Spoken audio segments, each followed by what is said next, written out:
The day this ominous gate opened, the world was plunged into chaos. And while helpless people died by the thousands, some awakened special abilities. Those who were able to awaken in themselves special abilities began to be called the saviors of all mankind. And among them, F-ranked player Great Steel Emperor Lee Hyun-wook was called the last hope of mankind. But what kind of Lee Hyun-wook is a savior of humanity if his life is like a noble trash since he ended up in the army? The armed forces, fighting monsters, are made up of players who have awakened abilities necessary for survival. Lee Hyun-wook was not at all clear why he as the last chance of humanity was standing in such an incomprehensible pose. The strongest wars of the armed forces fighting monsters managed to somehow lose sight of the 9 casings. Based on everything, it looks like those 9 bullets were absorbed by the very Emperor of Steel, Lee Hyun-wook. How can you stay sane if you have to be in the army for the second time? Lee Hyun-wook thought. No one could even think that in the near future, the polygon will be destroyed, and in the end, not the monsters will kill people, but the players. One of the villains noticed that the Great Steel Emperor Lee Hyun-wook had survived and approached him. As he approached Lee Hyun-wook, he explained that they were not villains at all, but divine creatures who held judgment on humanity. Naturally, Lee Hyun-wook didn't believe the villain. If only he knew how to become stronger even a day ago, he would have easily destroyed them. But the villains believed that even with this knowledge, Lee Hyun-wook would still be useless and die. It was the kind of death befitting the rank of the great Emperor of Steel, Lee Hyun-wook, and that was how he died. Lee Hyun-wook didn't expect to be able to go back in time like in the web novel, but he realized how to become stronger. Lee Hyun-wook had returned to the past, and with that, his abilities had reset to their previous level. Except that Lee Hyun-wook didn't understand at all why he had returned to the monster-fighting army. The soldiers had just finished their training and went as a whole company for lunch, but Oh Sang-guk said that their squad would have some things to do before eating. Lee Hyun-wook objected, but Oh Sang-guk said that it would be better if Lee Hyun-wook tried harder to shift from the F-rank level instead of compromising, because that was his main goal. Will Lee Hyun-wook take responsibility if there's an emergency while they're talking? Oh Sang-guk asked. Lee Hyun-wook realized how pathetic he had been in the past and was still willing to accept Oh Sang-guk's order, but only after lunch. His co-workers might have thought that Oh Sang-guk was abusing his position and might have started rumors,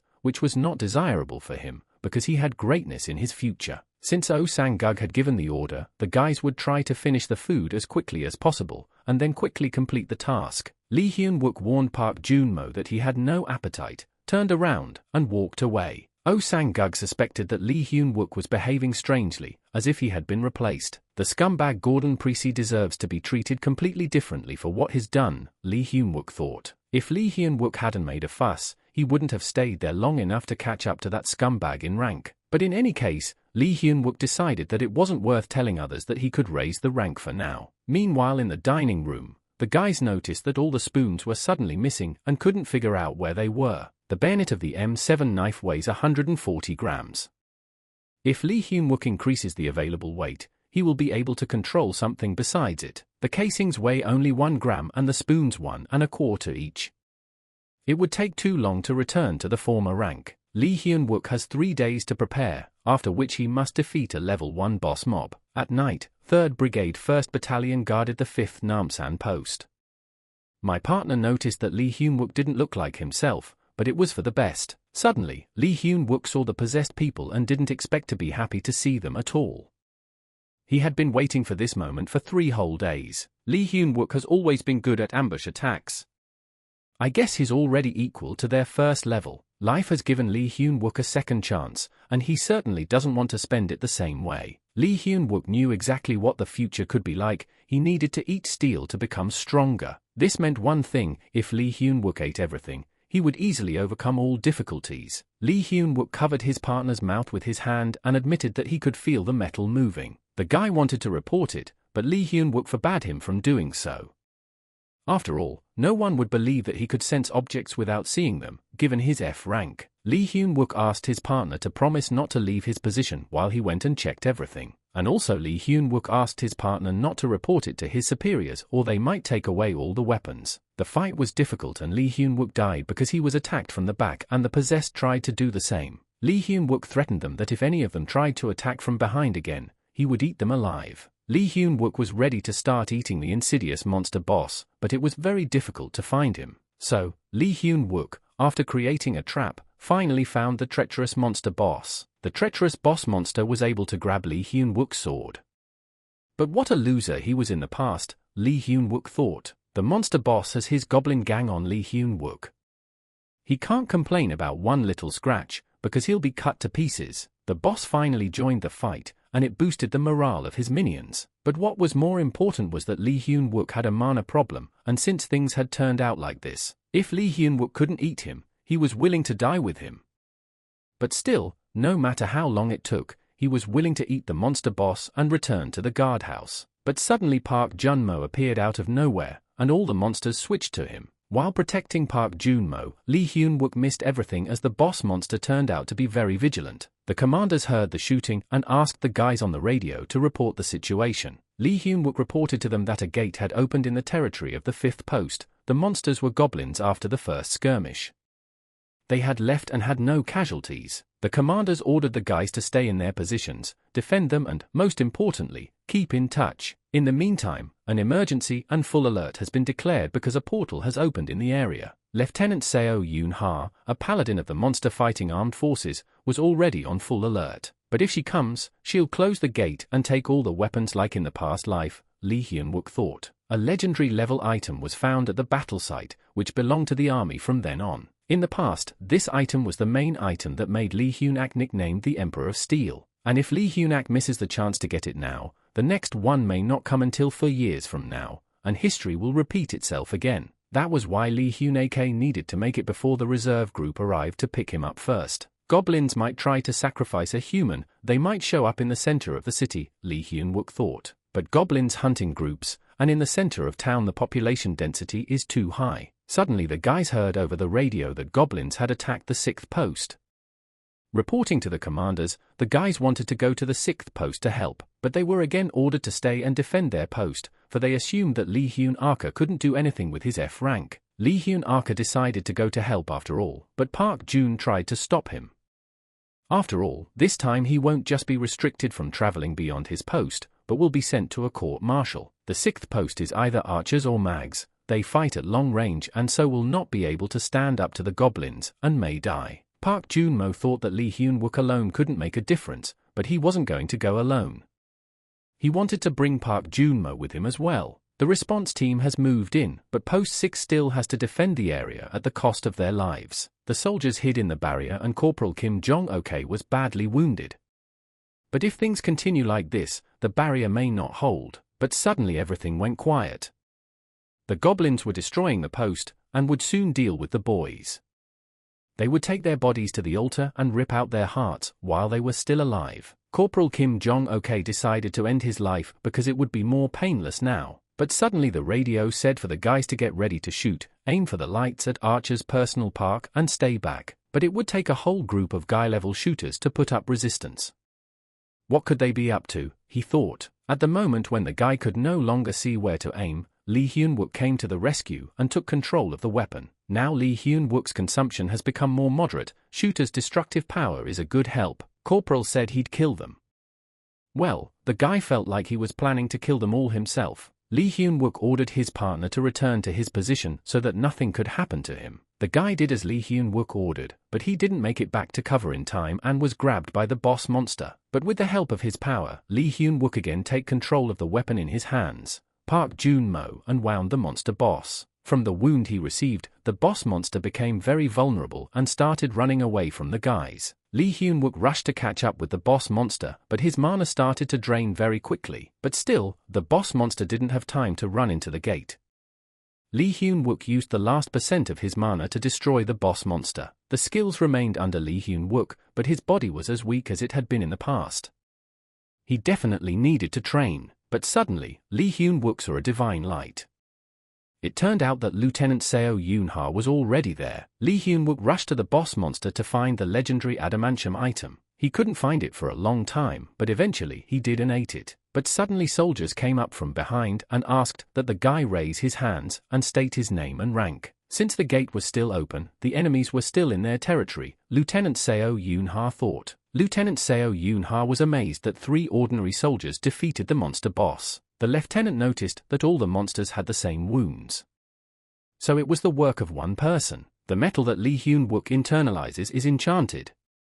Once internalized, his magic abilities corresponding to those enchantments will be broken. An increase of an unspecified number of grams in weight was expected, and mana may increase significantly from current levels. Right after consuming the legendary item, Lee Hyun-wook revealed a rare skill. He can now detect all metals within the radius of his control. Lee Hyun-wook was greatly relieved that he could feel the response of all the metals around him. And the day had come when the Great Steel Emperor had truly returned. A few days later, on the 3rd Brigade in a section of the 1st Battalion, 2 soldiers were discussing that the rumors about F rank were true. The girl was personally told about it by someone who was there himself. All the soldiers were just waiting to die, as suddenly a corporal with a big sword appeared and cut the goblins. Sergeant Oh Sang-guk, a magician-class wizard and commander of the 2nd Vault, didn't believe in all this F-rank bullshit. Private Parkin Illinois, a short bow user guard of the 6th Guard Post, stated the plain truth. Even Lee Won-suk, who was a D-rank barbarian rated as C rank, couldn't do such a thing. Sergeant Oh Sang-guk didn't personally see them defeat the boss, so it's more logical to assume that someone came to their aid. If F rank becomes too famous, it will break the entire military discipline, thought Sergeant Oh Sang-guk. Therefore, this cannot be allowed to happen. Lee Hyun-wook was called to the battalion commander's office. Although everything had ended well, and they could turn a blind eye to these behaviors, he thought. Lieutenant Song Yoon-ha, a black paladin, and a rank B player were also present in the office. And also present was Lieutenant Lee Minute-hee, a magician-class wizard and a C rank player. The commander decided to ask Lee Hyun-wook if it was true that he had misheard the order to wait in place and repelled the first wave of monsters from the gate. The battalion commander, Lieutenant Colonel Kim Kang-suk, is a druid and the king of Namsan Mountain. He was also a B-ranked player and ranked 166th in the South Korean player rankings. One wrong word and Lee Hyun-wook would be sent to court-martial, so he had to pull himself together and do his best to make up for everything that happened during the guardhouse. That was right, said Lee Hyun-wook.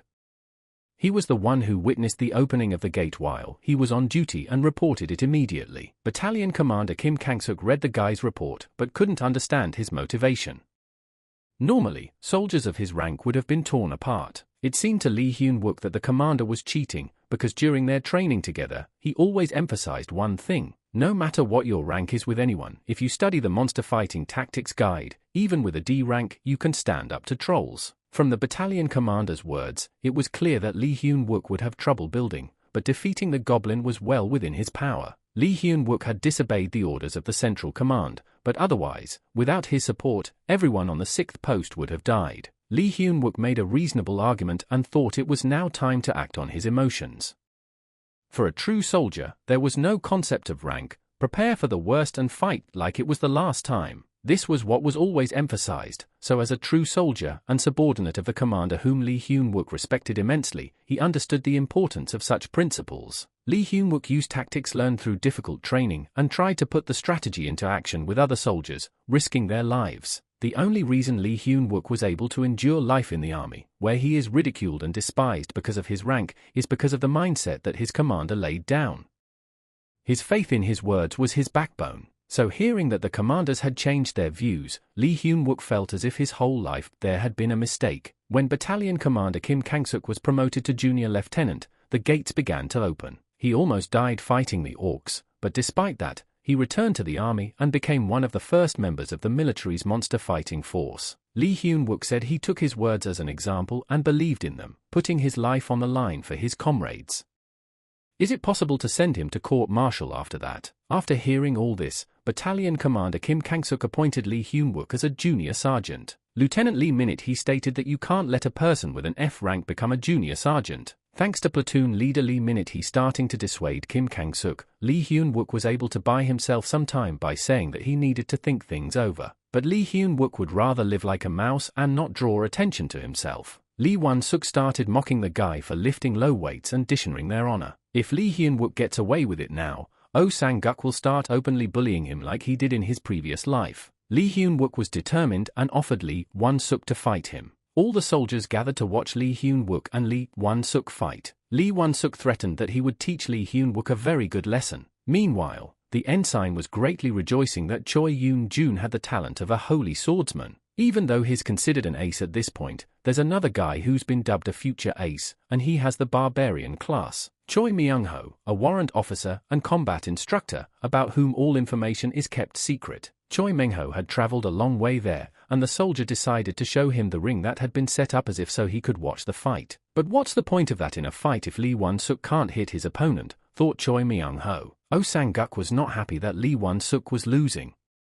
He thought he was giving in, but Lee Won-suk didn't give in at all. His entire body literally became very weighed down. But Lee Hyun-wook's ability to control metal makes it so that it must feel like he's fighting in a swamp. Lee Won-suk was beyond angry and decided to use body enhancement berserk mode to achieve. Their fight resembled Choi Myung-ho confronting an enraged buffalo and a leopard hiding its fangs. After hitting Lee Hyun-wook, Lee Won-suk felt as if he had hit the steel door with his bare fist. The ability of the steel physique to turn part of Lee Hyun-wook's body into steel. Lee Hyun-wook was ready to take revenge on Lee Won-suk. Although it was foolish to waste on a scumbag who was making a fool of himself for strength. Beating him up was the perfect cure. He finally showed his fangs and clawed at his throat, thought Choi Myung-ho a true beast would never let go of his grip. Angry, Lee Won-suk tried to shove Lee Hyun-wook to the floor, but the latter clutched at his arm. If the punch had hit the target, he would have broken his arm, Choi Myung-ho thought. This boy's instincts work better than they seem to. There's no way a normal player would have defeated a barbarian who uses body enhancement. But suddenly, Lee Hyun-wook unhooked himself from Lee Won-suk's arm and clung to his neck. Great, thought Choi Myung-ho. Body strengthening only works on muscles, so Lee Hyun-wook could still squeeze the carotid artery. Lee Won-suk, even with the use of all his strength, couldn't get away from Lee Hyun-wook. One of the soldiers suggested to Sergeant Oh Sang-guk to stop the guys, because Lee Won-suk is not the type to agree. This warning should be quite enough for Oh Sang-guk, Lee Hyun-wook thought. But Lee Won-suk wasn't at all going to embarrass himself in front of everyone by losing to such a loser. Lee Won-suk managed to use his body enhancement twice, but if he can't get out of the choke hold, it's still the end for him. But despite Lee Won-suk's persistence, Lee Hyun-wook still managed to defeat him. Fortunately, Lee Won-suk is breathing. It looks like he just fainted, so the soldiers started to revive him. The sparring of the guys impressed Choi Myung-ho, the instructor of the Black Tiger Association, and he decided to offer Lee Hyun-wook to participate in a special private operation. The soldiers were shocked that the warrant officer himself had suggested that Lee Hyun-wook join a better grouping. Lee Hyun-wook still took the warrant officer's business card and said he would think about his offer. Lee Hyun-wook will definitely get caught one day if he gets into skirmishes with all sorts of villains, so the guy needs to keep his distance. A little later, the warrant officer moved to the office of the battalion commander. During the tea party, the warrant officer stated that they were always short of men. The battalion commander thought the ensign had come from behind Sergeant Choi Yoon-chun, and he was right. However, thanks to the fact that he was on vacation, the warrant officer spotted another interesting soldier. The battalion commander immediately recruited someone and ordered them to find out about Sergeant Lee Hyun-wook's life before he enlisted. Park Ju-mo ran after Sergeant Lee Hyun-wook and asked him to teach him how to be as strong. It seems that the goblins have already reached the central part of the city and started hunting for humans. The battalion commander recognized Lee Hyun-wook's achievement and gave him 1 day off and the right to choose his weapon. But still platoon leader Kim Kang-suk in Lee Hyun-wook's forces, Lieutenant Song Yoon-ha stated. He was very arrogant in his previous life, Lee Hyun-wook thought. It seems to be a characteristic of his personality. Judging from the wounds of the goblins that were closest to the gate, Lee Hyun-wook had stopped the first wave all by himself. How was that possible? Song Yoon-ha asked the guy. Lee Hyun-wook chose a weapon called the Cloud Blade. It drinks water and creates a damp mist. At first glance, it may seem useless and worthless, but in the future, thanks to this weapon, Sergeant Choi Yoon-jun will become known as a holy swordsman. The real name of this object is the Dark Hand of the Cloud Master.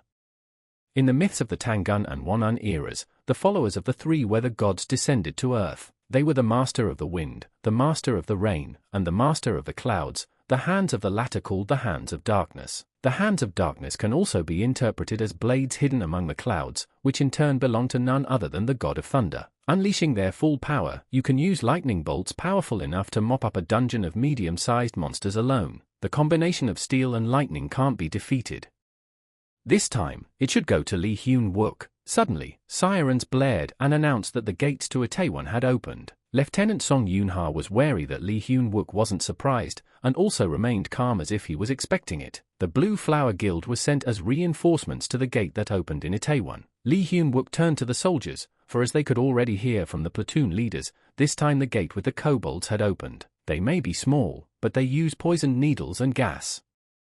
They usually take more casualties than the great orcs. Lee Hyun-wook asked his soldiers to check their gas masks for emergencies. Lee Hyun-wook explained to his soldiers that they were on a real battlefield where they could lose their lives and asked them not to lose their spirit. Kobolds are small, so the soldiers needed to install motion sensors in sewers and narrow passageways, and they only had 20 minutes to do everything. Suddenly, Lee Hyun-wook remembered that in his past life, it was at that very same spot that Park Jun-mo had died trying to protect him. The soldiers installed almost all the sensors in the sewer and asked for some more sensors. Lee Hyun-wook ordered Park Jun-mo to gather all the squad members and leave the operation area when he gave the signal. Park Jun-mo was shocked because what Lee Hyun-wook ordered them to do is called desertion. A nest of kobolds was found in Zone 2, Square 9.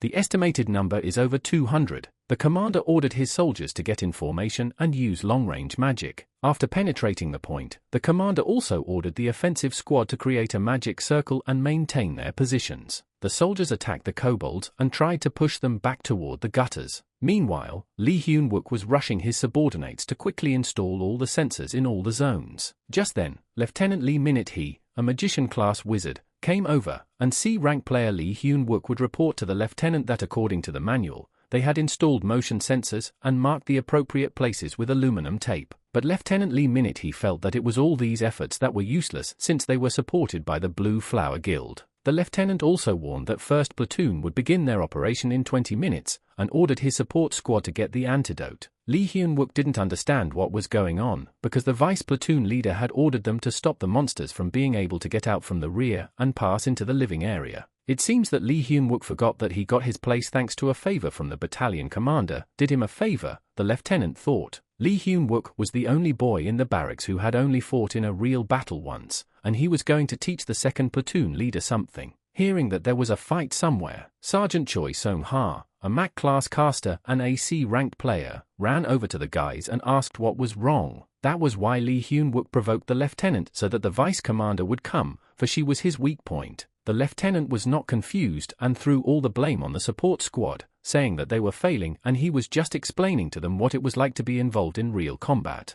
But that's not why Sergeant Choi Seon-ha came.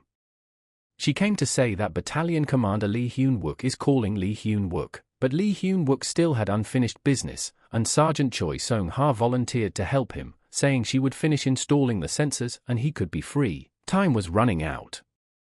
What did the battalion commander suddenly need? Lee Hyun-wook thought. Lee Hyun-wook had already reached the battalion commander's temporary command post, but walking in on Commander Lee Hyun-wook didn't quite understand what Warrant Officer Choi Myung-ho was looking for there. The commander wanted Lee Hyun-wook to pass the test because he intends to put him in place of Choi Yoon-jun, who is absent. And for now, Lee Hyun-wook will act as the first squad leader of the 1st platoon during the 2nd gate drop mission. Lee Hyun-wook stated that since the distribution, he had always only done missions with the support squad, and why risk the soldiers of the 1st platoon now? Delta reported over the radio that the boss monster had already left the kobold nest, and the personnel in the 2nd and 3rd red zones needed to remain vigilant. The commander still let Lee Hyun-wook go, but warned him that he would have to deal with the consequences of his disobedience of orders later. The kobolds would soon attack the support squad, Lee Hyun-wook thought.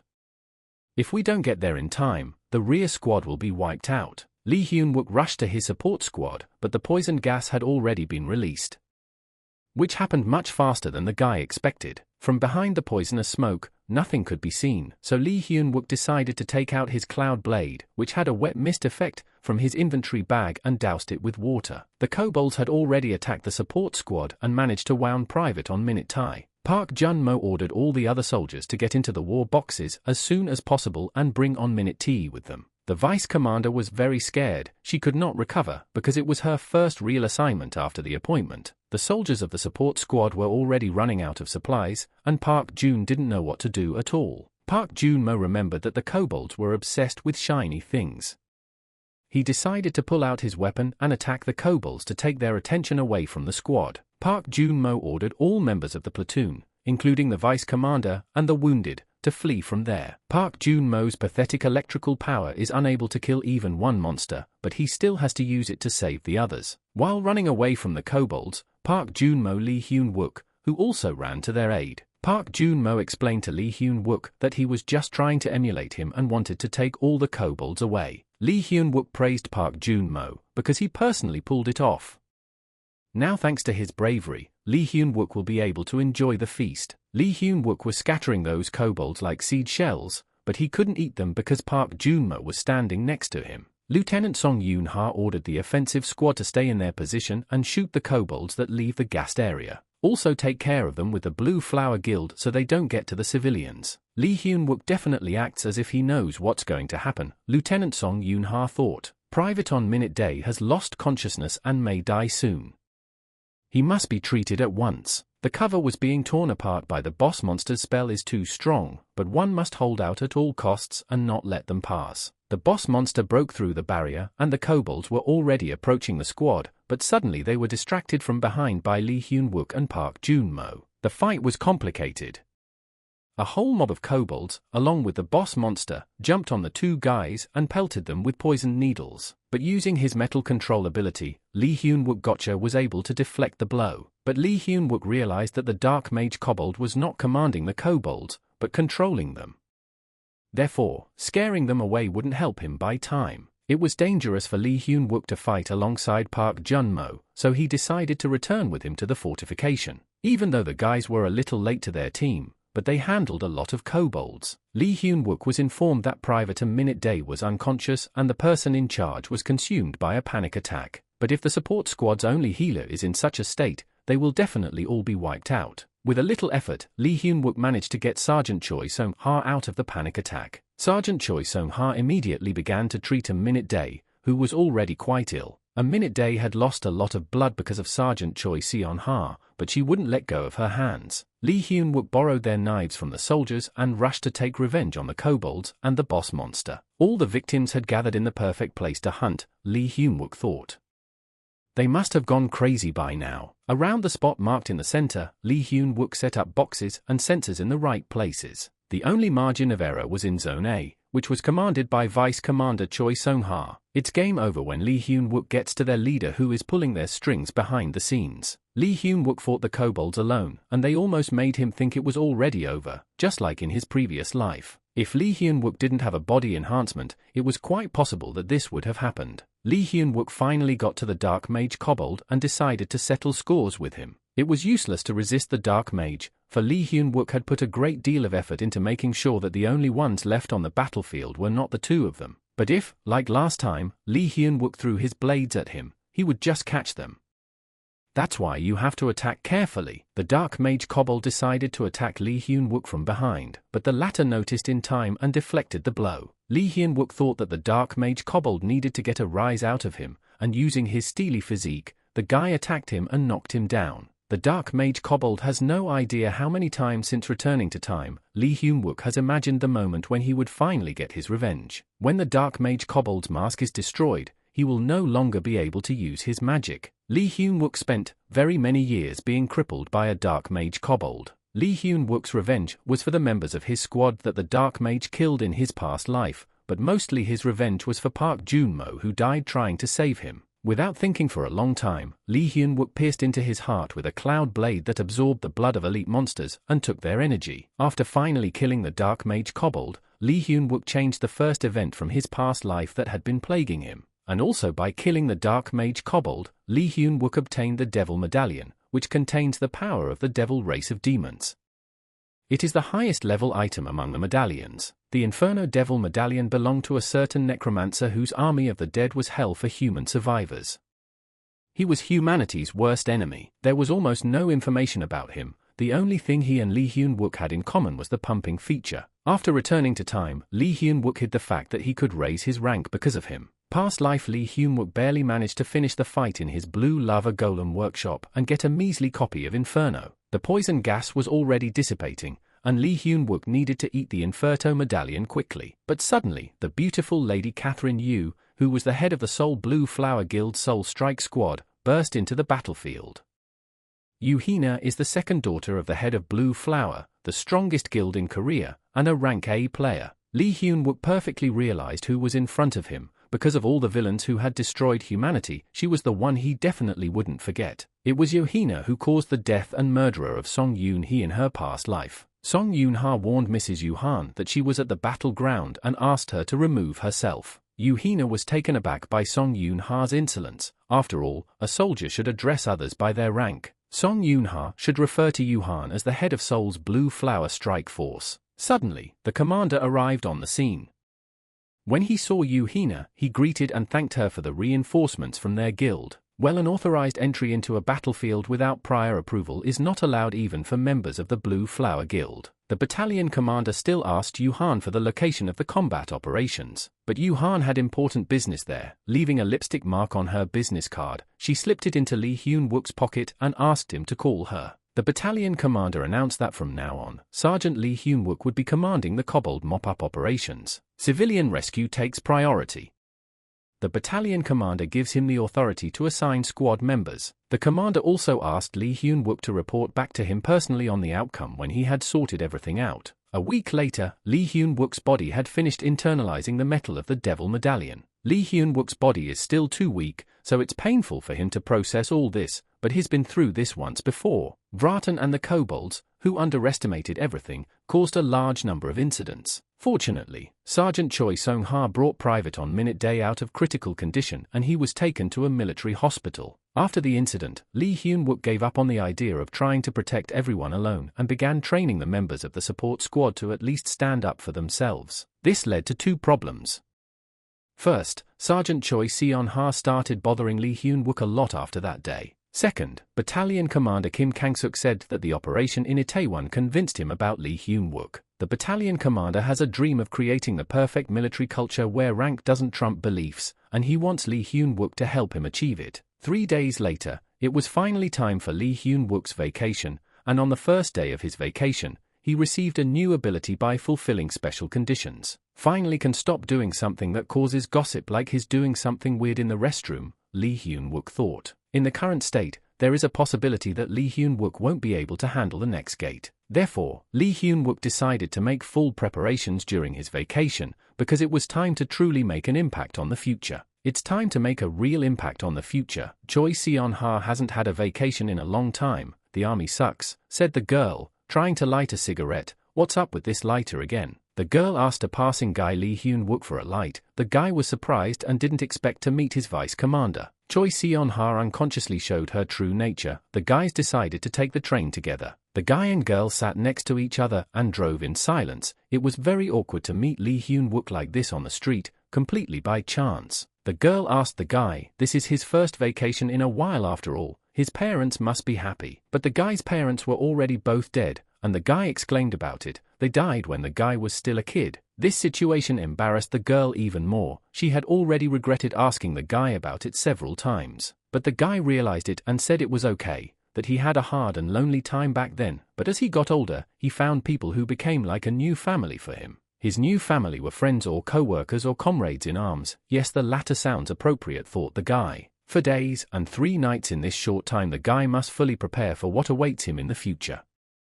Among the preparations, the first thing to do is to get money. The guy came across a poster that said someone was supporting their players and the owner of Blue Tree is already a multi-trillionaire. Gordon Precy, his black money buys high-ranking powerful people and players acquire items and gradually naturally infiltrate the management of all the guys lost to the villain for many reasons. But the main one was money. Even if it's impossible to match Gordon financially, a guy should have enough that Gordon can't influence him and pull him into his money game. The guy knows the key future events and where and when the money will accumulate. Simply put, if he just invests the fastest, even pennies will accumulate like a snowball. A guy will need someone who won't betray him no matter what happens. You need to entrust it to someone who will not abandon him, even just by promising in words. A guy came to see a man from Hope Investment Fund, and there he encountered a conversation between the man and a debt beater.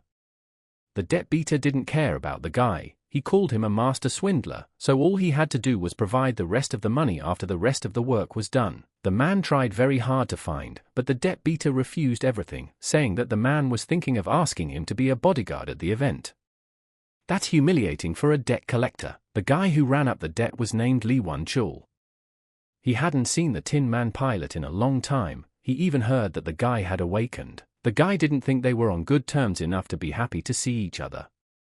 So he didn't shake Lee Won-chul's hand and walked past to greet the man he was beating up. Kicker, I liked how the guy said hi to him. He asked the guy if he ate his brain, to which the guy said he did, said hi perfectly normal. Lee Won-chul reminded Hyun-wook how he called the guy a loser and beat him up in drills. He also reminded the guy that he once had worthless power even though he was awakened. Lee Won-chul was a TS-ranked fighter of the guild's signature player Hope. He felt he could beat up the guy again like the good old days. When Won-chul headed towards Hyun-wook, a man stood in front of him and asked him not to do it. But the guy wasn't scared and said Won-chul can try his strength against him. He said the guy can try to kill him if he can. This enraged Won-chul. He called the guy a bastard and tried to hit him, but the guy dodged the punch. Won-chul, before I knew it, he was surrounded by swords, spears, knives, and anything else that could cut him. Won-chul realized that he could hardly cope with the guy's strength, because the guy could beat him to a pulp as if he was being beaten up by an army unit. In other words, the guy could end his life as a close combat player. At that moment some guy came into the room and said they had to go. Hyun-wook pretended to hug Won-chul, saying that he was his dear friend and that he heard that he was kicked out of the White Tiger Guild for pissing himself and running away during the first raid. Won-chul asked how the guy knew that, to which the guy replied that he knows how to talk, and also Won-chul was going to fight with a F-ranked player in front of his friends. Guy will keep Won-chul's dignity that he cares so much about, so while Guy is here, Won-chul shouldn't let him see him. The guy gave the man stocks that were supposed to skyrocket. The man didn't believe him. He wasn't at all sure Hyun-wook was telling the truth, but the man's jealous. If it's true, it'll change their whole life. Park Cheol-soo, that was the name of the man head of the Hope Guild. His class is analyst. He is the player continuing to lead the rediscovery of Franco, the benefactor of Hyun-wook and the one who found a way to pump up his abilities. The man told Hyun-wook that it's just hard to believe, but his reaction was understandable to the guy. It's hard to trust someone who's going to help you change your whole life by making money out of nowhere. The guy told the man the whole truth, except that the information was taken from his past life.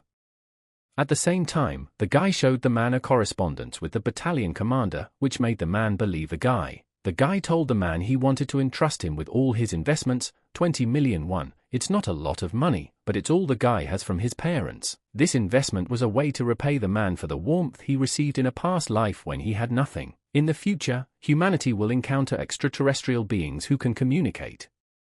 Acquiring technology while interacting with them will be a turning point in the Gate War. Their abilities will be vital in stopping the gates and waves of monsters. The guy will need an expert capable of communicating with extraterrestrial beings to transfer their technology to him. The boy went to the alley of the blacksmiths to stock up. This was the second point of preparation for the future. With 7 dwarven artisans he would create his first master-level item, recruiting a blacksmith whose status would later rise from artisan to master before the villains found out. While the guy was walking, he wandered into the blacksmith's shop. Only entering the blacksmith's shop, the blacksmith warned the guy that he sells only what is on the shelves, nothing else should be asked, you have to choose from the available. The blacksmith was an artisan named Kang Jong-do. He was kicked out of the blacksmith's guild for being eccentric, which is unsurprising. The boy saw a blacksmith preparing a spear made of orichalcone. This spear looks simple, but it can kill a dragon, and in the future it will be thrust into Tarax's dragon heart. Steam is unclear why the billet for the first master-level item is in this detached workshop. A girl came into the workshop and called the guy a dick, but the blacksmith exclaimed, "How can you call the customers a dick?" But the girl replied that he calls the customers that. This girl was the guy's former comrade in arms. Her name was Kang Baek-seal. For years later, after Kang Jong-dong's death, she would inherit all of his abilities and become a master blacksmith, surpassing her mentor. The girl looked at what the guy was wearing, scanned him with her gaze, and saw a long coat for 1,500,000 won and Saint Laurent boot for 1,600,000 won. Then she decided that this guy was a distinguished customer. The girl's blind obsession with money is matched by the gnome. She has taken notice of the guy and will now trust him. The guy has shopped at the shop for 18 million won. The blacksmith thought that the guy is definitely not a magician and why he needs poisonous magic metals and beads of mithril tungsten alloy, which he cannot even process, but the main thing is that the money is not fake. The guy said this shop sells great items and he'll be stopping by here more often. By the end of his vacation, the guy should have significantly increased his poison resistance and the weight of metal available for control. The guy was sitting in a motel eating metal cubes one by one, trying to assimilate them into his system. He was writhing in sharp pain, but there was no other way out. He had little time left before the gate opened at Seoul Station.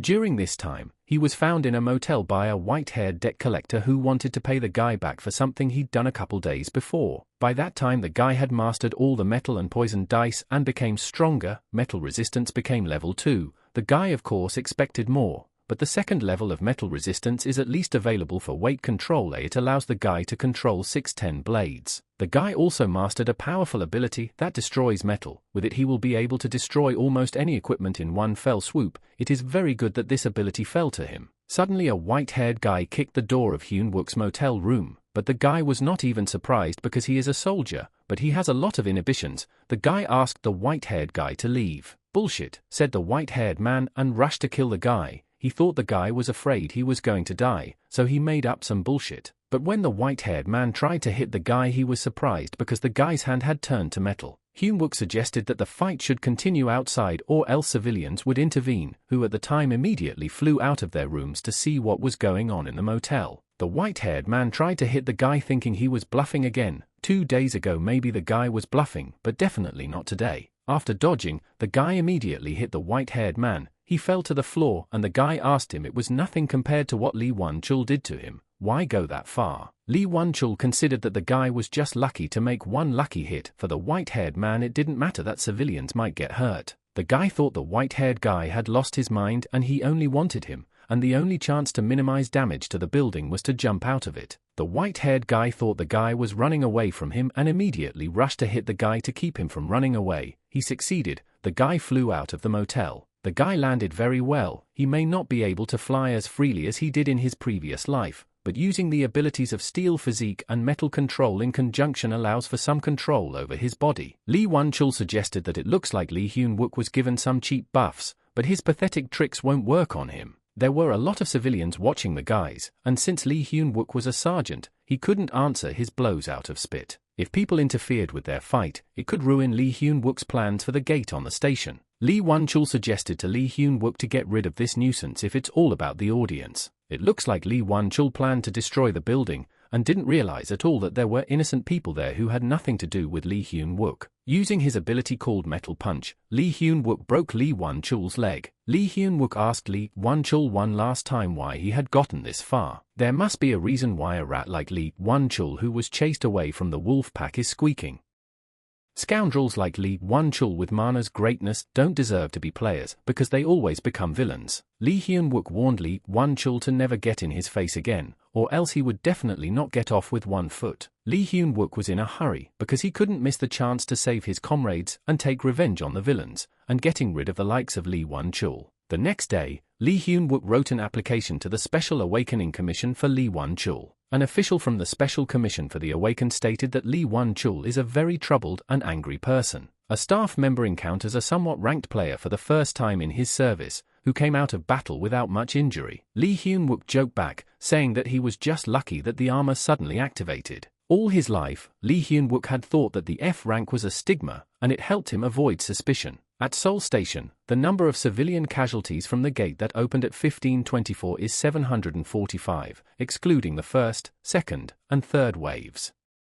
This calamity is unlike anything experienced so far. Because of the Seoul Station disaster, players, experts, and community associations were criticized, and people began to ask questions regarding the fundamental limitations and problems with the current gate response system. Unlike the past 2 gates, this one Lee Hyun-wook had not encountered directly. He had little information, so he wasn't quite sure what to expect. Among all the disasters, this was one of the most serious, and Lee Hyun-wook doubted if he could prevent it with his current level. Part of Lee Hyun-wook wants to fly into a rage to get more people to evacuate, but he realized that he couldn't do that. There is a villain hiding among the people. If things go wrong and he lays low, Lee Hyun-wook will never find a repeat moment, are able to change the future. The vice commander finally found Lee Hyun-wook.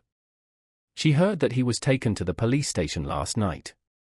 The whole squad was on edge. Lee Hyun-wook was puzzled at how the vice commander knew where to find him, but after all, he had told him himself that he had a case. Choi Seon he wasn't there in her previous life, so why is she there now?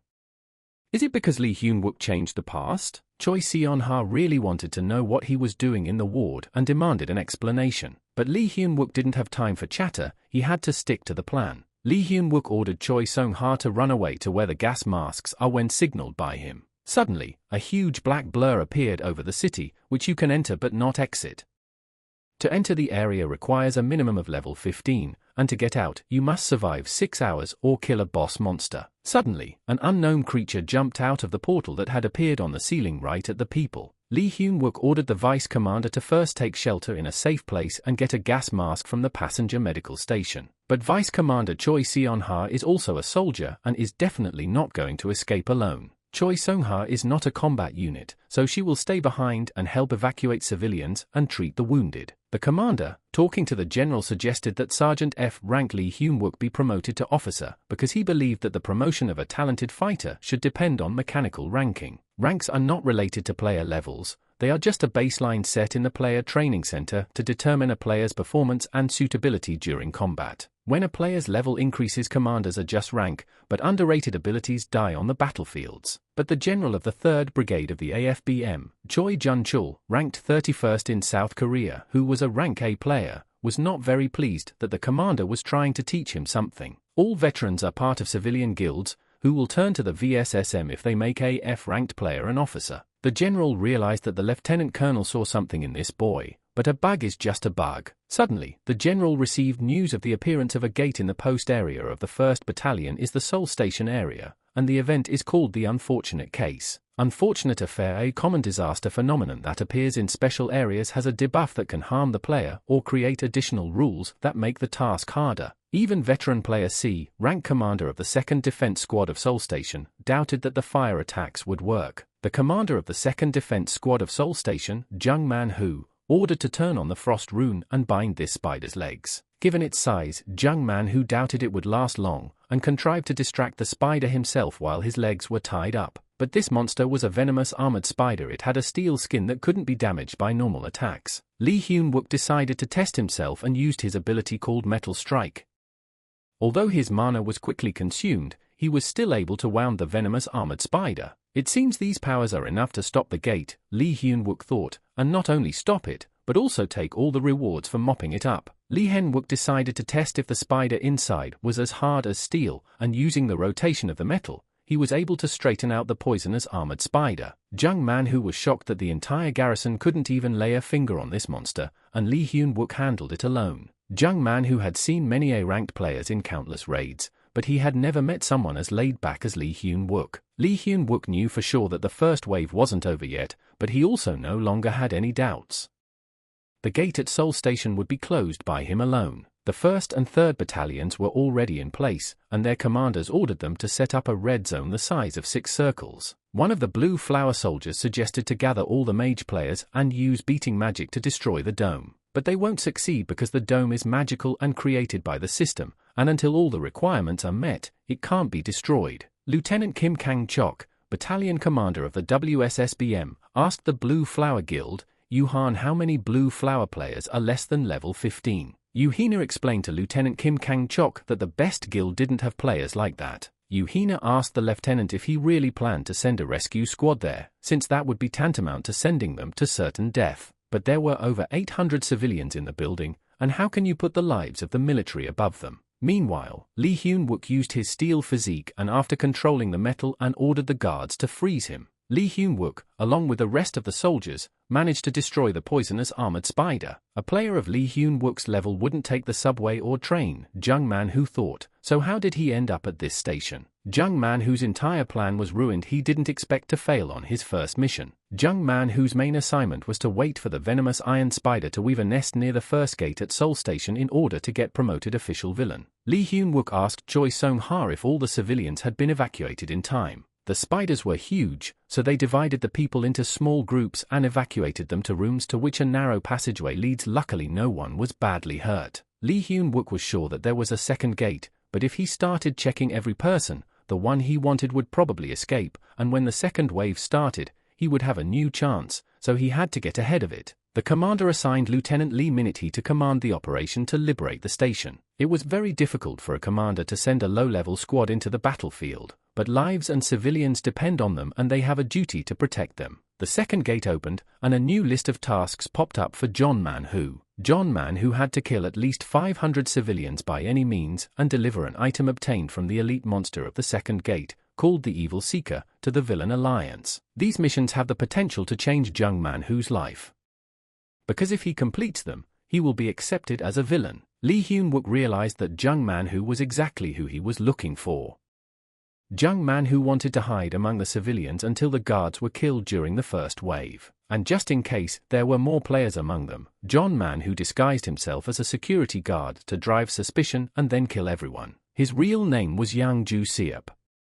He was a rank B player and a candidate for villain, as well as a future rank A player, an accomplished villain who would be given the nickname Black Tentacle. Yang Ju-seop was confident that Lee Hyun-wook's metal balls wouldn't do anything to him. Yang Ju-seop was annoyed that Lee Hyun-wook was mindlessly approaching him.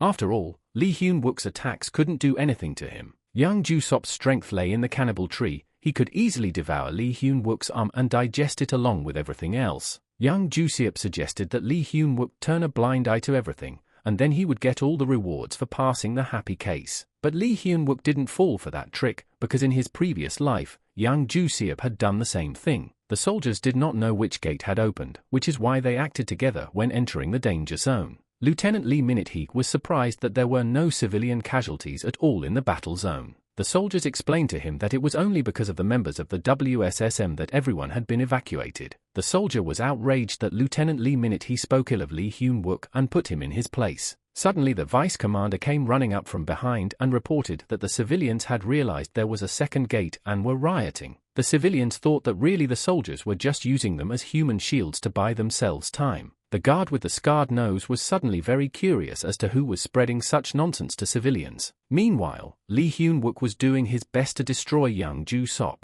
but suddenly out of nowhere two beautiful angels flew up to the guy, and he began to regenerate his health and mana quickly. Lee Hyun-wook also received a hidden assignment called Light Bearer, become the dawn for this world. Lee Hyun-wook exposed the plot of the traitor to humanity, the villain, and got the chance to become the protector of humanity, the guardian. The angels explained that by completing the task the guy could become the dawn of this world and asked if he was willing to accept it, to which the guy said no. Protecting humanity is a great excuse for an assignment, but ultimately it's issued by the regular faction, right? Because of the guaranteed rewards, Lee Hyun-wook's actions will be periodically limited. Moreover, a task is just a task, but the people, however, are not so simple. A guardian who gets the task wrong runs the risk of becoming a villain at any moment. This is what happened to humanity's worst traitor, Gordon Precy. Lee Hyun-wook won the first Happy Cause Award with the key number 2 to the Akashi Arsenal, the very item the villain Yang Ju-seop was trying to get his hands on, at the cost of innocent civilian lives. Since he was given the title assignment,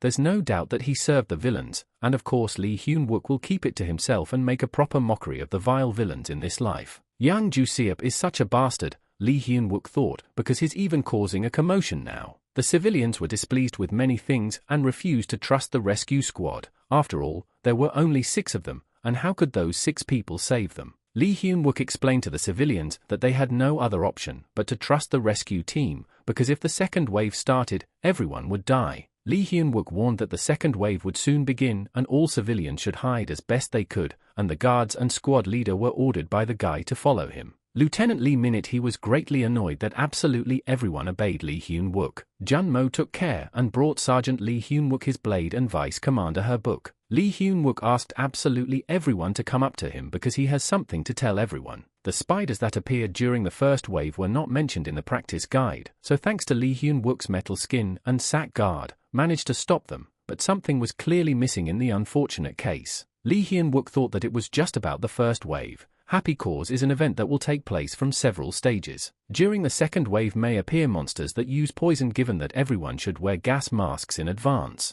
No matter how big the station was, if the poisonous gas spreads, the civilians will be in danger, so you need to take the monsters to the platform at any cost. When the second wave starts, we need to get their attention and bring them out. Lee Hyun-wook will do that. The rescue squad and guards will already be waiting there and attacking monsters from hiding places. Just like during the first wave, all you have to do is tie their paws together and buy time so you don't happen to get anywhere near them. When a good place to attack is found and Lee Hyun-wook rips the monster's armor, everyone will have to aim their punches at that spot and kill it. And to make sure that the operation ends successfully, the commander and vice commander of the squad will take charge of all the soldiers in a higher position. If the commander constantly helps Lee Hyun-wook teleport with his ability, he will be able to expend mana and stamina to tear off the monster's armor. The vice commander will take care of igniting his mana, and then everyone for the rest of the battle can use teleportation. The only person capable of recognizing and correcting a risky situation is the commander, because he is well versed in raid tactics. The second wave began, but instead of the expected spiders, a boss monster emerged from the portal, and the soldiers' entire plan was ruined. The commander ordered everyone to stay where they were and to keep their heads down under no circumstances. But the soldiers decided to stick to the agreed-upon plan, for it was their duty to get him away from the civilians. But as far as Lee Hyun-wook knew, the boss monster was supposed to appear after the second wave. Fighting the boss monster, Lee Hyun-wook's mana began to drain very quickly. The metal strike didn't work either, as the opponent's steel was stronger than the power of his ability. Lee Hyun-wook realized that ordinary reinforcements with a steel physique would never stand up to the monster boss. The boss monster was very powerful and literally demolished everything in its path. Lieutenant Lee Minute he must have known what Lee Hyun-wook was up to, because in his previous life, he had only survived because of his teleportation ability. Lee Hyun-wook was confident that Lieutenant Lee Minute he would be able to figure out his plan this time too. Lee Ming he asked the vice commander to give him as much mana as he could in order for him to create the most enormous gate. The last support was left, but Lee Hyun-wook's mana was still decreasing very quickly. Lee Hyun-wook knocked down the last pillar that was holding up the roof, and it should collapse soon, so you can't let the boss monster get away. Lee Hyun-wook and Lee Minute he together still managed to destroy the monster boss. With the minimum amount of mana remaining, Lee Hyun-wook risked being left under the rubble of the same roof. But Yang Ju-seop and the vice commander managed to save their Sergeant Lee Hyun-wook at the last minute. All media outlets have been broadcasting about the appearance of the monster boss. The excitement has started. People are asking the battalion commander to talk about the measures taken. The man whispered in Yoo Hina's ear that the director and vice president had told him that she didn't have such a difficult position that she couldn't handle her duties. The people who call themselves true friends attacked Yoo Han like a pack of wild cats. If that's the case, we'll have to return the favor and cause chaos. The future has changed a lot. Lee Hyun-wook had a lot of useful information, but now he doesn't even know if he can rely on it. The guys were very angry at Lee Hyun-wook because he had almost killed himself and the whole team. The tactic is based on trust. You have to trust your team member and act according to the agreed-upon plan. This is where all strategy begins. The boss is about to show up, and thanks to the guys, Lee Hyun-wook has figured out how to act. For Lee Hyun-wook's plan, everyone must work together to defeat the boss. The battalion commander spoke to the press, explained everything that was going on and calmed the civilians. The boss appeared, and this time the guys were using a clear tactic, but at some point they were stopped by Heng Dae-sang, a C-ranked player, the man the world calls the King of Strength. He is the second best in Korea and ninth best in the world. But since the future has changed and Lee Hyun-wook can't fully trust others with the information he possesses, his plan was to make the best of the situation by refusing the reward and staying there for 5 hours. Lee Hyun-wook didn't expect Han Dae-sang to show up so timely. After all, in his previous life, they were able to complete the task because he was a C-rank player with no level bans, came at the last minute. The reward for passing the unfortunate case granted him the title of undefeated fighter. And because he had obtained a hidden item in Mananan Makler's secret armor, but this time, it would be different. Lee Hyun-wook knew that he didn't suffer from false modesty. Simply put, his victory was guaranteed. Even Han Dae-san didn't expect the boss monster to be so strong, even he had a hard time fighting it. The vice commander added some mana to Lee Hyun-wook as he requested, but was he sure he wouldn't get hurt? After all, it would be more important to do the healing. Lee Hyun-wook reassured the vice commander, explaining to her that he was fine and would not put himself in danger. Lee Hyun-wook decided to help Han Dae-san after all, and using his ability called Metal Strike, he severely injured the monster boss. Han Dae-san was shocked, to say the least, that someone had disobeyed him.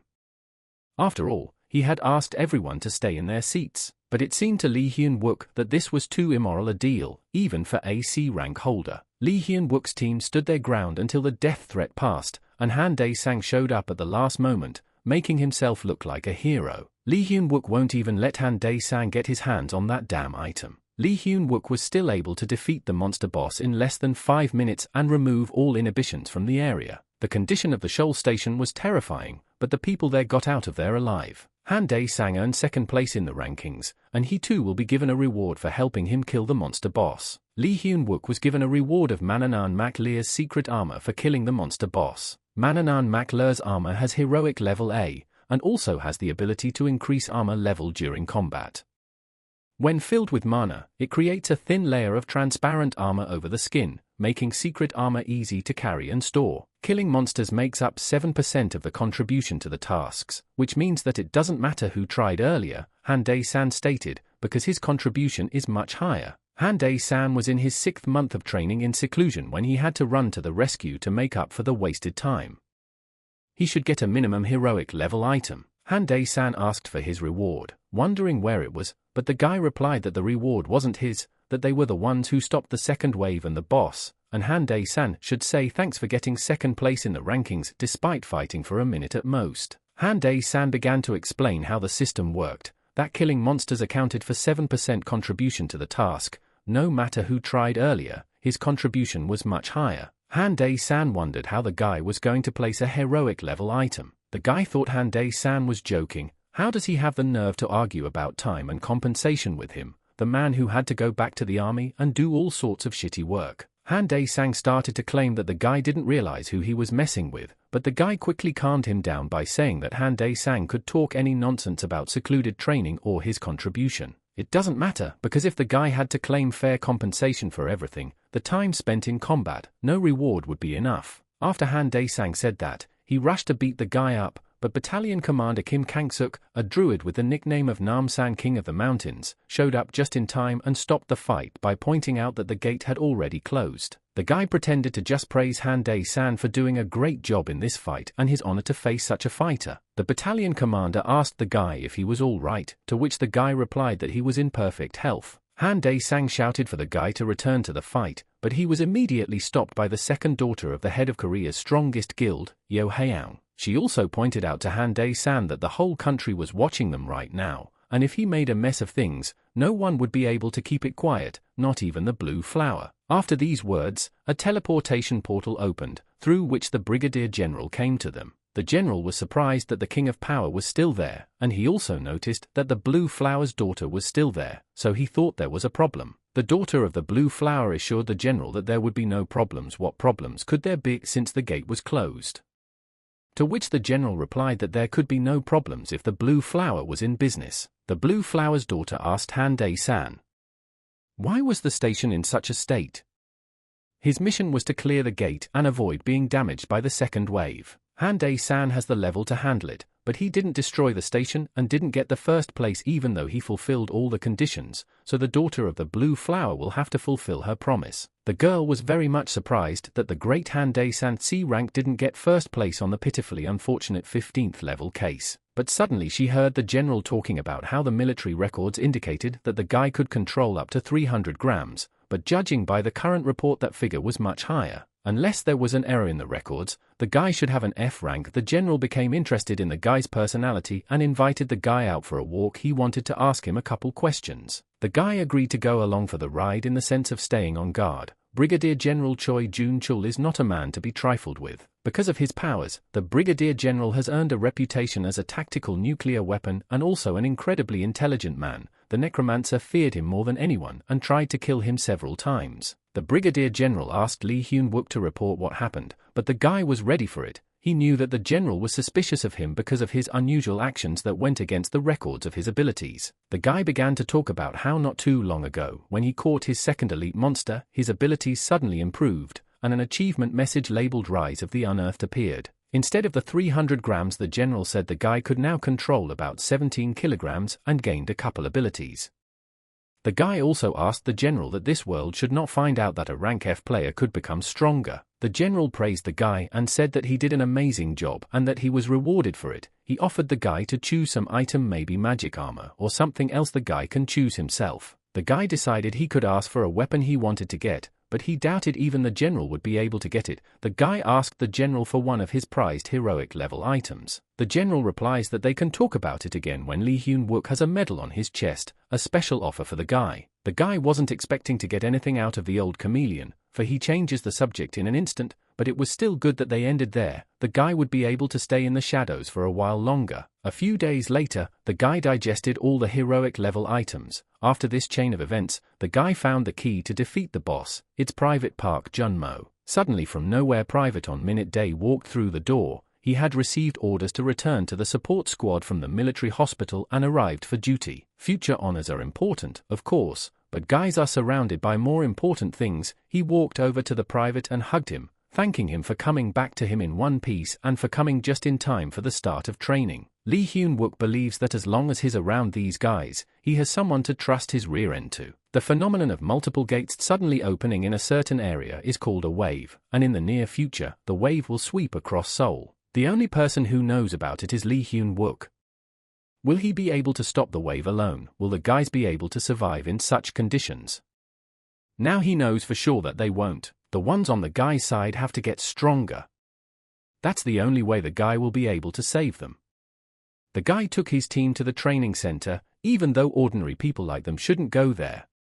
But the guys asked him to give them a real workout. Lee Hyun-wook went to an energy supplement shop to buy some for the guys and cheer up their spirits. There he met a girl who inquired about the guy's progress. She heard that the guy had gotten the achievement of failure rising. The girl also pointed out to the guy that, in her opinion, he is hiding something, because in strange situations he behaves as if he knows what will happen, as if he has information that they do not own.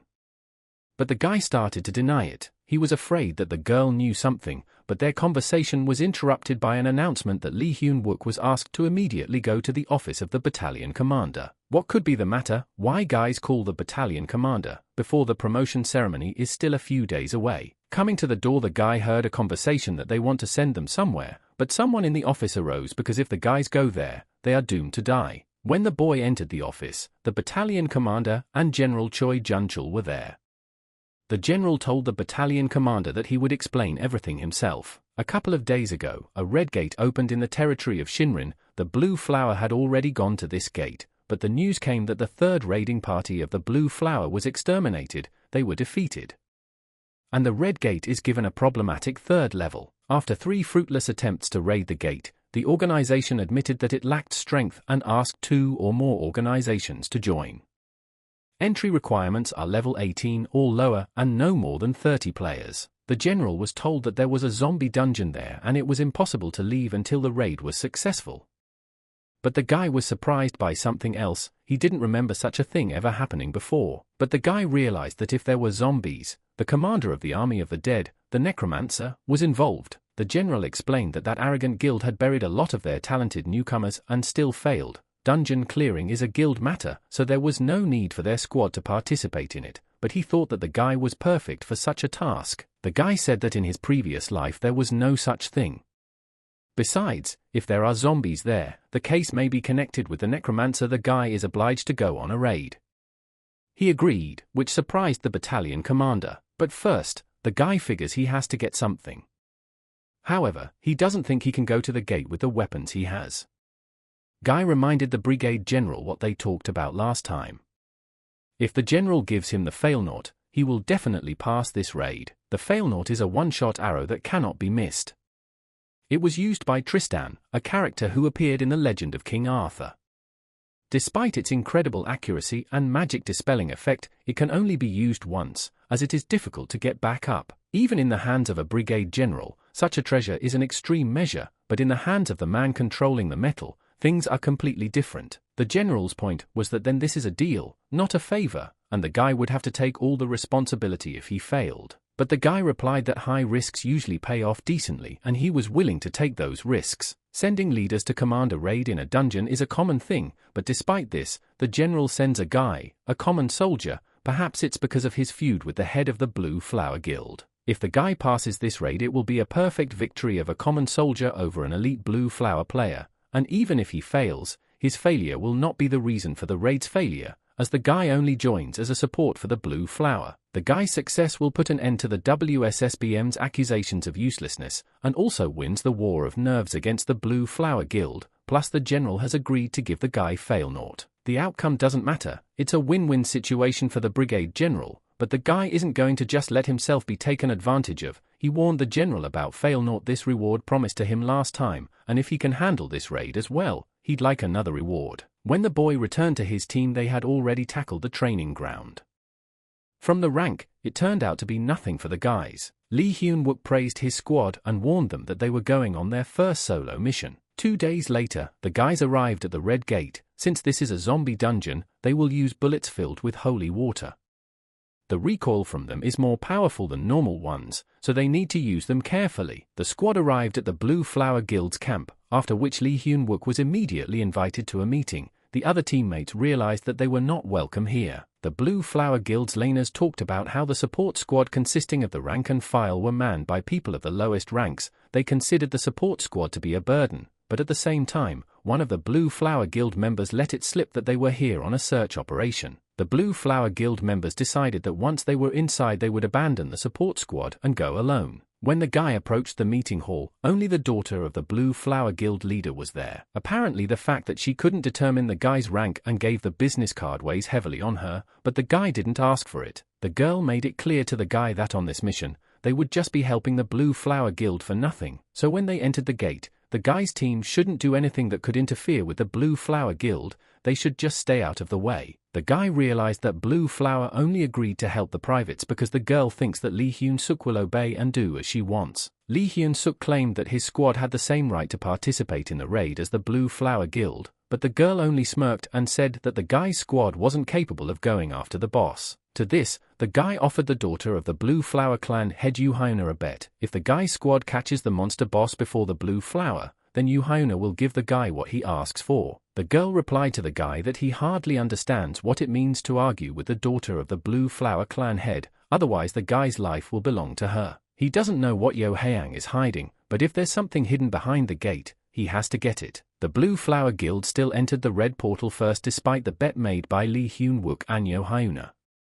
The attack squad will enter in 3 minutes. Entering the dungeon, Lee Hyun-wook's support squad saw that the Blue Flower Guild had already been defeated, with only a couple of living fighters left. Inside the dungeon appeared boss monster Zombie King, from which the Guild of Blue Flower and defeated. Lee Hyun-wook's support team began to attack the Zombie King with grenades and gunfire, but shooting at the boss monster with ordinary firearms is like shooting rubber bullets at him. But the main thing is that the noise from the firearms and grenades disorient the zombies. The Zombie King sent a squad of the Blue Flower clan, who had already turned into zombies, to attack the support squad, but the guys deftly fired on the enemies with all the weapons that they had. Realizing that the Zombie King was being defeated so far, he decided to retreat. This gave the support squad some time to take a breather. Lee Hyun-wook thought it was strange that there weren't as many zombies as he expected. Moreover, the boss's name was distorted in the status window for some reason. He realized that there was something wrong here, but he had to move forward because the dungeon was not yet passed. The guy also found it strange that in this dungeon there were no buildings, no zombies, everywhere was empty. He didn't see anything at all, but he had been to many dungeons, but this was the first time he saw such a strange place. Suddenly, out of nowhere, the guy felt an unfamiliar metal behind him that suddenly began to move. The bearer of this metal was the survivor Kim Dae-seop, a member of the Blue Flower Guild. The guy told the support team about the Blue Flower Guild's mission in this dungeon. It turned out that the player who recovered the grandson's body and the heroic level Achilles spear on the second combined raid would receive 80 billion as a reward.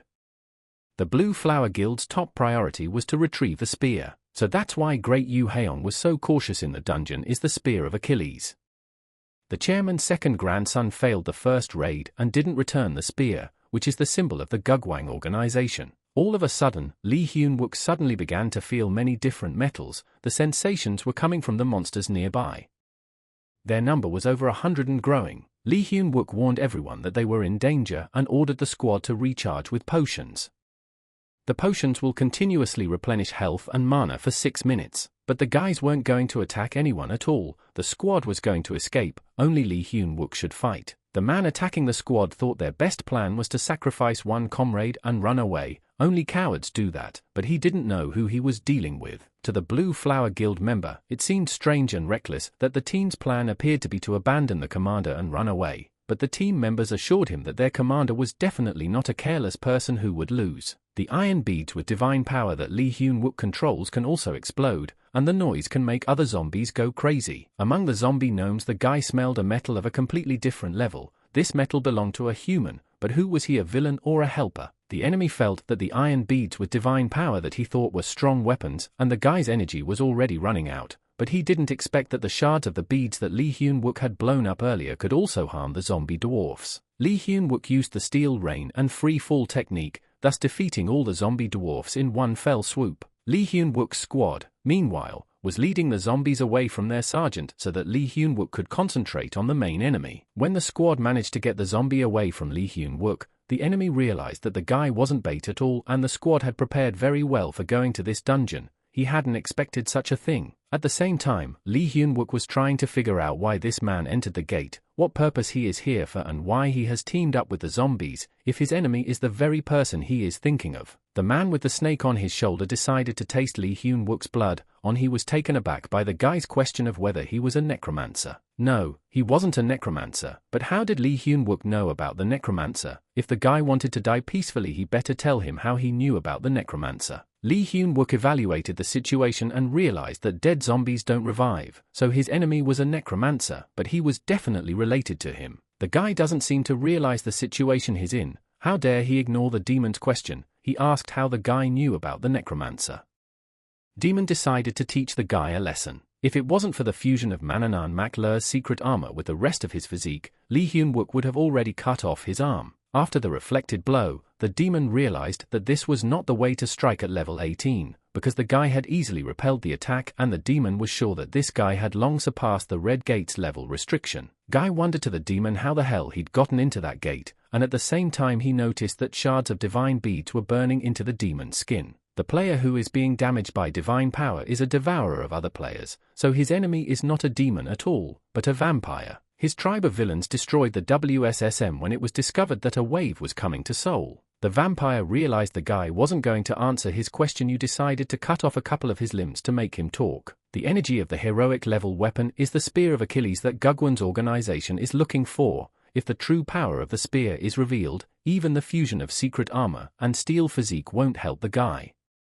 If the guy doesn't come back from being hit by a vampire, he will die. The effects of the potions will last only 2 minutes. During this time the guy must defeat his enemy. The vampire lunged and tried to attack Lee Hyun-wook, but the metal control helped the guy make a counterattack, even though it was unsuccessful. The devil's snake continues to protect the vampire from ranged attacks, so you can't hit with bead shards, and you can't fight the enemy in close combat because of Achilles' spear. Lee Hyun-wook had no choice but to play the card sooner than he wanted to. Before the guy's squad left the area, Junmo attached an anti-personnel mine to Lee Hyun-wook's back.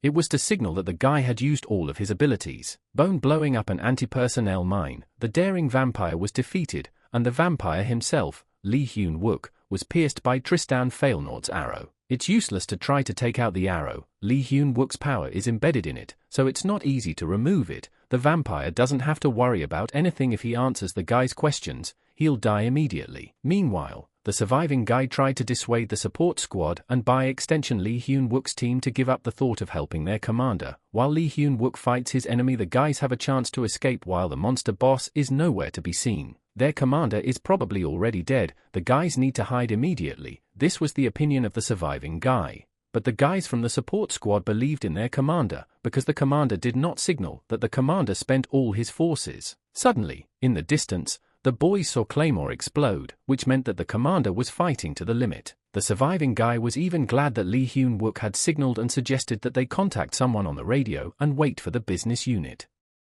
If they did that, they could easily survive. But the surviving guy didn't know that this signal meant that one of their comrades might have died. The support team told him that. The guys were puzzled how he could smile in such a situation. The survivor tried to explain to the team that the situation was sad, but the others should survive, when suddenly they all began to be sucked into the castle of the Zombie King, and the Zombie King will kill anyone who is in his territory. When the guys got to the castle, the room immediately began to appear bloodthirsty zombies, which were so and craved for fresh flesh. The guys immediately started shooting back, but there were too many zombies in this castle. The team needed to find somewhere to hide. Meanwhile, Lee Hyun-wook's fight with his enemy continued. Of course, the sergeant can't cope without divine power, but when a vampire loses blood for a long time, he starts to feel pain that is worse than death. The vampire was puzzled as to how Lee Hyun-wook knew so much about vampires, zombies, and necromancer. But Lee Hyun-wook wanted to know even more and asked the vampire how he was related to the second grandson of the Great Gugwang organization. Was he his financial backer? But this question only infuriated the vampire more. How dare Lee Hyun-wook ask such a thing? After all, the second grandson of the Great Gugwang organization is just a parasite and an inferior pest. At least the boy realized that at least the vampire wasn't lying and was answering honestly. Now he could ask a bigger question. Whether the vampire knows who the necromancer is, whether the vampire will reveal the secret to Lee Hyun-wook, but the vampire only said that the necromancer can be anyone. A necromancer can be a guy's comrade in arms as well as a member of his family. This response from the vampire did not endear him to the guy. The vampire crosses the line. How dare he talk about the guy's family? This guy undoubtedly lives to receive recognition from others, and yet he's not answering Lee Hyun-wook directly right now. He's probably never even seen the necromancer. But someone as cautious as the necromancer, even to him as an errand boy, didn't show or tell him about his schemes. So who is what a vampire is to the necromancer? Just an obsessed follower. He took the vampire's powers and got the spear of Achilles, but he didn't like the information he got from the vampire. If the necromancer had awakened his powers and started acting out, the vampire would definitely tell. But why this guy is very confident to someone who hasn't awakened yet is kind of suspicious. The guy asked the stalker how he got in here. Outside the gate, not from the Blue Flower Guild. One was a vampire couldn't get in here. But the guy didn't know that the gate was actually opened by a vampire. So he wondered how Lee Hyun-wook could enter if no one above the 18th level could do so. As soon as the guy realized everything, the landscape started to change. This was too bad because this way the guy would lose both the vampire and the Failnaut. They all got sucked into the Zombie King's castle. The Zombie King in this castle controls both life and death. He is the ruler of light and darkness. The guy's comrades will become bait and be offered as an offering, and the zombies will enter the gate and escape to the outside world. Lee Hyun-wook must try to stop the descent of the true Zombie King. The soldier warned his attack squad that the zombies had developed vision. Park Jun-mo ordered on Minute Day and Choi Minute Jae to hurry up. Get out of there. The soldiers were unsure if they could kill a comrade who had become a zombie. The soldiers explained to Park Jun-mo that if he died, they weren't tenants either, and that's why he had to go from there. The commander ordered the soldiers to drop the remaining grenades, retreat, and not risk their lives. Zombie King Daiko's castle has fully appeared. The level restrictions for entering the area has changed from level 18 to level 30. Now zombies can enter the gate and escape to the outside world. Lee Hyun-wook must try to stop them. Lee Hyun-wook heard the sound of exploding grenades coming from the castle and rushed over. The explosion of the branding ARA would signal that every opportunity had been used, and when that happened the soldiers should have tried to hide. If Lee Hyun-wook can't come back, Park Jun-mo should be the commander. It has been reported that the heroic power of the Spear of Achilles is being unlocked. The wounds inflicted by it are not easy to heal. Lee Hyun-wook, having unlocked the heroic level Achilles Spear, moved to fight. Lee Hyun-wook's mana consumption was very high, but despite that, he continued the battle. Lee Hyun-wook promised his teammates to come back alive, no matter what it costs him. Suddenly it was announced that the descent of the Zombie King Baron Saturday had been interrupted. Private E-rank Kim Ken-jin, a thief by specialty, stole a jug from a Zombie King because he thought that this jug was very important to the Zombie King. When the zombies noticed this, they chased after the guys. The soldiers, having been driven into a dead end, managed to set up a C4 and having blocked the passage, destroyed a lot of zombies with it. So far, the soldiers have blocked the passage for the zombies, but what are they to do now that they are trapped inside the castle? If the soldiers linger inside the castle, oxygen may not be enough. Now they have to look for a way out. King Zombie, who was in pursuit of his jug, found the soldiers and was overjoyed. Lee Hyun-wook, who had returned suddenly, was puzzled as to who had dared to touch his squad, because these fools could only be offended by him. Despite his loud declaration, Lee Hyun-wook's mana is critically low and he doesn't have the slightest idea on how to defeat the monster. The Zombie King can attack from a distance, but what's the matter? Why isn't it attacking? Thought Lee Hyun-wook. In the end, the Zombie King still attacked the soldiers, and Lee Hyun-wook, defending his squad, unlocked the power of Achilles' Spear once again. After drinking the OM star, Lee Hyun-wook tried to explain to the Zombie King that his opponent was him. The main problem is its color. If Lee Hyun-wook continues to mindlessly launch weapons at him, he'll just waste it. Lee Hyun-wook couldn't back off and look for the boss's weaknesses from behind the other squad members. The boss's procession was not yet complete, so his flaws had to be seen. Suddenly, Kim Ken-jin broke open the jug and seeing the lungs there, he began to thrust his sword into them. But apparently he forgot that you can't interact with the items inside the dungeon, because there could be an unknown reaction. Forced for the procession of the Zombie King Baron Saturday began anew.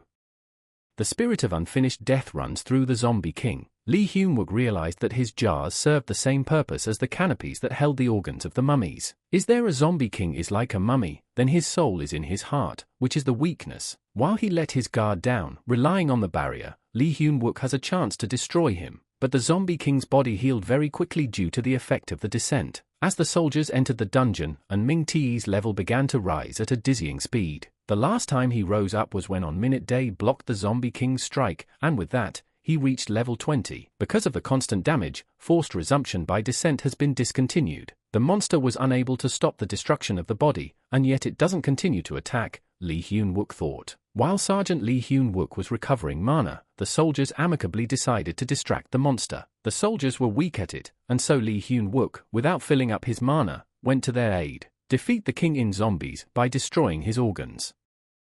3 jugs of liver, heart and eyes. And, for a happy ending, Lee Hyun-wook and his posse still managed to kill the Zombie King Baron Saturday. Lee Hyun-wook obtained the Crowns of Light and Darkness. The feature of the crown quickly increased resistance to his own undead. What kind of object is this? Lee Hyun-wook thought. It even has a special trait, but he hadn't encountered it in his past life. With no time to search the boss for points and items, the Zombie King's derelict castle began to collapse and the soldiers made the decision to evacuate. Lee Hyun-wook and his team have successfully completed the raid.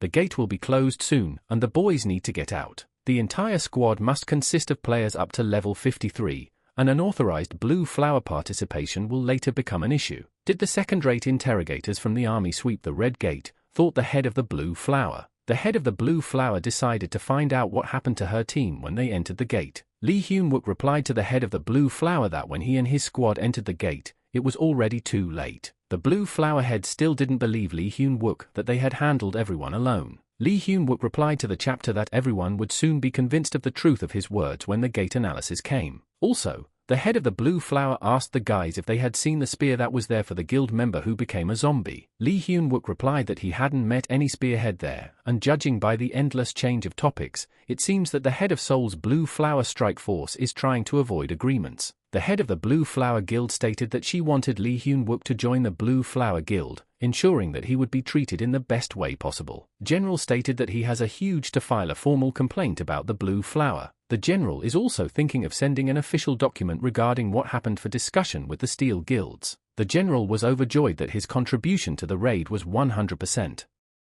It was amazing because he had never expected this from Lee Hyun-wook. The general also promised that he would raise Lee Hyun-wook's squad members in rank, and also allow him to recheck his own. Lee Hyun-wook thanked the general for promoting everyone in the squad and allowing them to check rank again. Also, Lee Hyun-wook asked the general to equip his entire squad with weapons of divine power. Rumors that the support squad had single-handedly succeeded the Nereids in the dungeon with the Red Gate had made its way around all the squads. Lee Won-suk, realizing that Lee Hyun-wook didn't want to see him, came and apologized for his disrespect and expressed his desire to train with him. Lee Hyun-wook agreed, but warned Lee Won-suk that he would have to prepare for death. Seeing how the candidates had blundered at Seoul Station, Guild head Ki Baek-jun prepared to take appropriate action. Ki Baek-jun, the head of the Great Mountain Guild, ranked 3rd among the guilds in South Korea. During this Seoul wave, Ki Baek-jun wanted to open 4 gates at the same time and split them, and then a few of his hound dogs would destroy the 1st Battalion of the AFBM. All the preparations that Lee Hyun-wook could make have been completed,